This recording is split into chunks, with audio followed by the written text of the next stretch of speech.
Are you taking a cruise aboard P&O Arvia? If so, stick around and we're going to take you through all of the available food on this amazing ship. Arvia has so many options for food, so what we're going to do is split it into 3 categories to keep it nice and simple. The first is going to be on-the-go food, so anything you can get while you're out and about on ship. The second is going to be everything that's included but a sit-down restaurant. And finally, we're going to end with a little extra, so everything that's an upcharge. And there's a fair few of them as well, so stay tuned and let's get to it.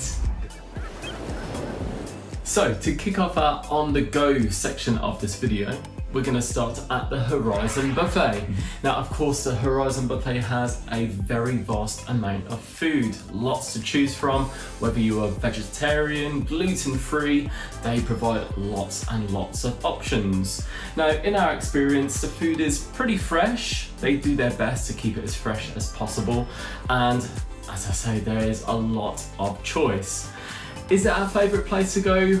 Probably not. We very, very rarely go in there. But mainly that's because it is generally quite a busy place. We don't like eating in busy areas. We just get a little bit stressed out. But it is very useful, especially if you are looking for something on the go, quick and easy to pick up, have a little bit of food and get back to the joys of cruising.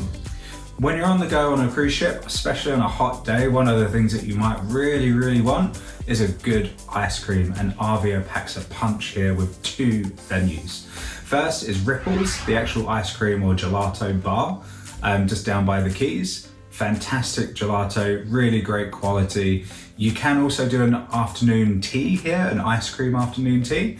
They do recommend multiple people because it is a lot of ice cream. We've never actually done it ourselves because it is kind of a mountain of deliciousness.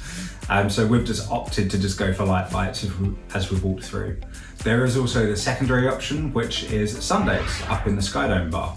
Really great as well, same amazing selection of gelato, and we tended to stop there pretty much once a day.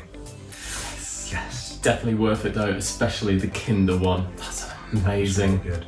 Sticking in the Skydome, we are heading to Taste 360. Now, this is a poolside restaurant area, which is a good old grab and go place to get your pizzas, burgers, fries, that kind of thing. Now, in terms of the pizza, that kind of thing, there's always a bit of a competition between cruise lines and pizzas. And P&O aren't the greatest at pizza, but they do a pretty good job, all things considered. And another great thing about this restaurant is that it is completely free. It's included in your cruise fare, so it's well worth checking it out. We did also see that some people who are gluten-free were asking about the pizza, and they were made a fresh gluten-free pizza pretty much there and then. Obviously you have to wait some time for it to be cooked, but you can have that as an option if you're gluten-free and have that certainty that it is going to be suitable for you. Next for on the go is going to be Vistas, which is essentially Costa Coffee or Starbucks. Really great venue in terms of the food available. It is quite a limited selection. So although it is essentially Costa, you can't get your lunch like sandwich meal deal type things there. It's pretty much limited to teas, coffees and cakes and pastries. We did indulge and had a couple of pastries, the chocolate croissant. It was gorgeous. Yeah, not personally for me. Like I never went back to have a second. It was just a bit too kind of sticky and messy. I wanted a knife and fork to eat it. But tasted fine, just a bit messy for me, so I never went back. And last but by no means least, we are heading to the Quays. So if you haven't been on a ship where the Quays has been on board, it's split into 3 sections. Now on Arvia, we start with Asian fusion. Now here you can get lots of different things such as katsu curry, amazing noodle dishes. It's really amazing, and of course it's included in the cruise fare. Next we go to Hook, Line and Vinegar, the onboard fish and chip shop. And you may have known if you've seen any of our videos before, I'm marginally obsessed with this place. It's so good, I love it. Amazing, can't say anymore. And third, we have the roast carvery, which is a new section for P&O Cruises. It's amazing. Essentially, if you like a Sunday roast, you will be right at home. They get these big Yorkshire puddings and fill them with all the yummy trimmings, such as roast potatoes, beef, carrots, parsnips. They chuck it all in and it is amazing. Next, we're going to cover all of the included restaurants that are covered in your cruise fare. So we're going to kick off with the main dining rooms, or MDRs. Arvia has two. It has the Zenith and Meridian, and they're both located towards the aft or back of the ship, so you do get some pretty spectacular views. You can go into these restaurants breakfast, lunch or dinner, and we found the food quality was generally pretty good.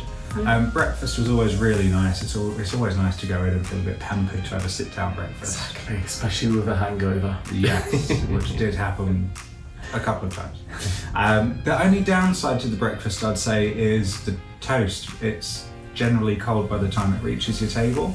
But if that's the only downer, that's pretty good.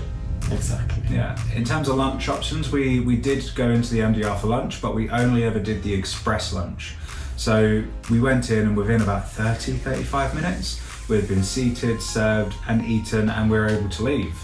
Although it was so quick, it did not compromise on the quality of the meal. For me, it was pretty much the best meal I had in the MDR, shy of one dinner service, which was incredible. But a really great option to have for a sit-down lunch as well. Evening wise, it was very good as well. We tried it a couple of times and both of the meals were very nice. The serving staff were really lovely as well and so attentive, really fast. You know, for the amount of people that they have to serve, we think they do a really, really good job. So in terms of main dining, especially as it's included in your cruise fare, although the menu, it can be a little bit sparse and a little bit repetitive, we still think it's good, all things considered. Next, we are heading back to the 50s and going to 6th Street Diner. Again, this is included in your cruise fare, and essentially it's an American diner. We love this restaurant. We think they've gone to town with the concept. All the decorations and the feel of the restaurant are amazing. Food-wise, the menus are pretty varied. In fact, every time we went in there, pretty much it was a new menu. We didn't recognise the menus, did we? No. Now, in terms of the food quality, overall, we really enjoyed it. There were a couple of bits and bobs that we had that we thought, that's a bit of a gimmick. What comes to mind was the chicken donut. Yeah, that was unpleasant. Yeah, I just wanted to try it because I thought, well, how are they going to do that? Are they going to entwine like bits of chicken into the donut and kind of mesh it up? But no, it was essentially just a donut with a bit of chicken on the top. But aside from that, and the breakfast wasn't great either, was it? The breakfast was quite bad, actually. All the sausage like patties were like really anemic looking. It wasn't very nice. But overall, I thought it was really good and it's definitely worth a go. Again, with this restaurant, it's just a case of joining the virtual queue, and as soon as you get pinged, head there and there will be a table ready and waiting for you. Next on our list for included restaurants is the Olive Grove, which is included to get in but does have some supplementary charged items. So the Olive Grove is a Mediterranean restaurant, so serves all the staples that you would expect, from nice meat mezzo boards as well to pizzas, lasagna, that kind of thing. Really great restaurant. For us, it just didn't live up to its sister ship Iona. It just wasn't as good as Iona, we found, but it was still a really nice restaurant nonetheless. And the scenery wasn't as good on Iona. There was just something a little bit off about it on Arvia for us. The food was a bit more bland and we just didn't enjoy it as much. No. But one of those things, and it is included in your cruise fare, so it's worth giving it a go. But yeah, on our occasion, we didn't particularly get on with it. So the final included venue is actually the chef's table.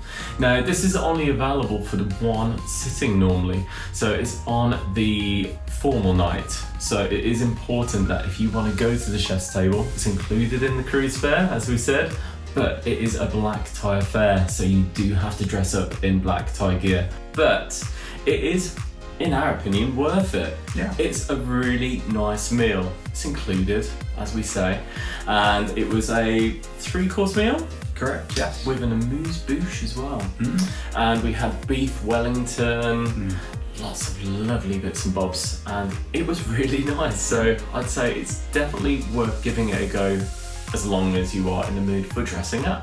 Yes. The strange thing about the chef's table is that it actually takes place in a section of the buffet. Yeah. They just dress the tables, close the buffet area down, and then you're seated in your formal wear.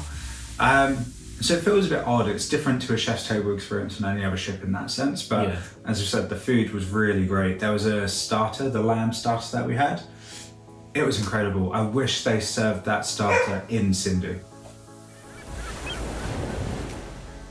So next we are moving on to our paid for a la carte restaurants. P&O Cruises call this a little extra, but be careful because sometimes it can turn into quite a lot. They can be quite expensive, but in some cases they can definitely be worthwhile. So starting with the Epicurean restaurant. This is a really beautiful restaurant. It's quite formal in terms of the way it's set up, especially the service as well. Now, it's one of the more pricey ones, but it's reflected, in our opinion, in the menu. It's a really nice varied menu, and the food itself it's got a very nice premium feel to it as well, hasn't it? And I would say more than anything, putting the food aside, if you're going on there for, a special occasion or perhaps a date night, it's worth it just alone for the actual service. It's just a touch of elegance, just to sit back in a really nice, well-appointed restaurant and just enjoy a good meal. Yeah. Just be careful what wines you choose. The wine that we went with, can you remember the name of it? I believe it's pronounced vinegar. If we remember the actual name, we'll put it below. But it was really nasty, so just be careful with the wines. But food-wise, it was absolutely beautiful and would strongly recommend you giving it a go. The Epicurean also offers afternoon tea. They actually offer 2 separate afternoon tea menus, which we didn't know until our last sailing because we turned up for the second session and it was a different menu. Both are very good. I preferred the first, you preferred the second, but both, regardless of what sitting you go for, both were delicious. But I'd say, especially if you're a little bit of a fussy eater, just ask, double check. See what menu they're going to be serving on the day that you've selected, and if you really don't like it, check the other menu, and if you prefer it, if there is availability, they might be able to switch you across. Yes. In our other sailings as well, what we didn't realise is that you can ask for a little takeaway box. Once you're there, you don't think afternoon tea is going to be particularly filling, but by the time you get through it, we found we were very full. Even if we had fasted and skipped breakfast and lunch before, we were still very, very full. So we were almost just cramming in the food because it was there and we don't like to waste. But a bit of a game changer, you can ask for a takeaway box so you can save some leftovers for later on because they are worth eating because everything was delicious. Yeah. Have you ever eaten in the Epicurean before? If so, let us know what you thought below in the comments. The next restaurant we're going to head to now is Green & Co, P&O's newest concept restaurant, which is plant-based. They do also feature a very nice sushi bar, so I definitely recommend you check that out because it is delicious. We found Green & Co was just such a hidden gem for us. We absolutely fell in love with the food in this restaurant. We are first and foremost carnivores, I guess. Absolutely. We do love a steak, but we were really keen to try this restaurant because we've never been to a plant-based restaurant before. And we were blown away with the flavors that they were able to actually get through onto the plates. I had a vegan beef Wellington. It was just out of this world. I absolutely loved it. The pastry in particular, I was just blown away how they got vegan pastry to taste so good. It was amazing. The service in the restaurant as well is so attentive. We had some incredible waiters and we were so lucky to have a chat with them and get to know them a bit. Absolutely. And the aesthetic of the restaurant as well is beautiful. They've really designed it well. So even if you are an absolute meat eater and you don't normally like vegetarian options, we'd say give it a try. We went there twice and as we say, we are carnivores, we love our meat. But all that aside, we still really love this restaurant. So definitely, if you fancy it, give it a go. So next we are heading to Keel Cow. Now we've tried Keel Cow on another cruise ship before and we didn't have the best time, so we were a little bit nervous about trying it on Arvia, but we're glad we did. We ended up going twice and we've really enjoyed the meal. Now, it's a little bit pricey, I guess, but compared to what you pay for steaks on land, it's a lot cheaper. Yeah. And the steaks were absolutely beautiful, really nicely served, cooked to the right temperature, and the onion rings, the fries, everything.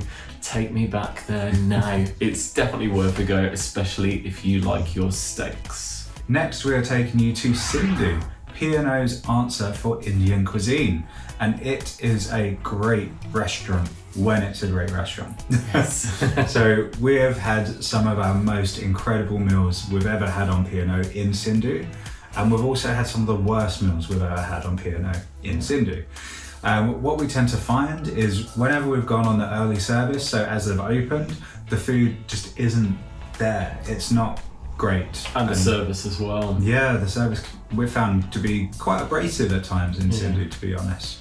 On the early service, if you wait a couple of hours, it's like you go into a completely different restaurant. Yeah. The food's amazing, the service is really warm and attentive, and we don't really understand why, but this is a consistent pattern. When we go early, we don't enjoy it. When we go later, it's amazing. Absolutely. The food itself is really good. It's elevated Indian cuisine and they've got a really good selection. The lamb cutlets especially are definitely worth a go. And also the curries are nice. The only thing I'd say with regards to the food, they're a little bit stingy at times. So they give you some poppadoms at the start and with 3 dips to dip into. And they give you the tiniest little bit. Yeah. And you know, I get cruise lines, they're trying to make cuts as and where they can to keep it at a good price. But yeah, especially at a paid for a la carte restaurant, you'd think they'd push the boat out a little bit more on it. But that aside, the food quality is normally very good. So next we are heading to the Glass House. Now the Glass House is amazing for wine. We love the wine at the Glass House, especially if you got the drinks package. It's well worth checking it out. Now, food-wise, we went there and we didn't go for a full-out meal, but we did try the trio of meats and also a trio of desserts. We were really excited about this, but genuinely, we were left a little bit disappointed. And hungry. Yeah, a little bit, yeah. So the food, especially the meats, they were very bland in comparison to other Glass House restaurants we visited on other cruise ships. And we found the desserts, they were really stale. And there was an Arctic roll. Yeah. Now, I get Arctic roll is ice cream and it's supposed to be frozen, but this is like freezer burnt, like rock solid ice cream. It just wasn't nice. And you know, when you paid for something like that, it's always a little bit disheartening. Yeah. So it was a shame. Yeah, I'd be a little bit tentative about giving the Glass House a go. I mean, if you've sailed on Arvia or Iona recently and you've tried the Glass House, what did you think? Let us know in the comments. Did you have a different experience? It's nice to share the love with the community and let people know what you think as well. So from the Glass House, we're now off to the Beach House. And the Beach House is again located within the Horizon Buffet, but it is its own specific area with its own entrance and signage. The Beach House, you do pay a cover charge to get in, and then the items on the menu are supplementary costs, but some would then be free as well. We really like the Beach House, don't we? It's lovely. Yeah. I'd say last sailing, potentially favourite restaurant? Yeah, very possibly. They offer some really great food in the Beach House. One thing I would say is be careful about portion sizes, because you may think you're just ordering a bowl of nachos for 2. No, that can feed a family. Ordering for 10. Yeah, so if they ask if you want the small nacho bowl or the large nacho bowl, if there's 2 of you, go to small. Yeah. More than enough, and it's very tasty. Exactly. It's like going to Five Guys and asking for a large chips. Why would anyone do that? It's like, just go for the small nachos and that's perfect for maybe even 3 or 4 people. Yeah. Really great venue though. They also do some pretty awesome, like, unique cocktails in that particular bar as well. So definitely check those out. But food-wise, wise, fantastic. Absolutely. Really love it in there. Steak on the rock, that's amazing. So they have these heated lava rocks. So if you like your steaks, definitely give them a go. Yes, you've only ever gone for the lava rock. They do a salt rock offering as well, but we've not tried that. So if anyone has, it'd be really interesting to know what that's like in the comments below. Next, we head to the Limelight Club. Now, the Limelight Club essentially is a paid-for venue, and it does include a 3-course meal. That said, the majority of the charge, to be honest, is for the entertainment. You get celebrities like the likes of Lavoie, Kevin Sims. There's lots of awesome talent.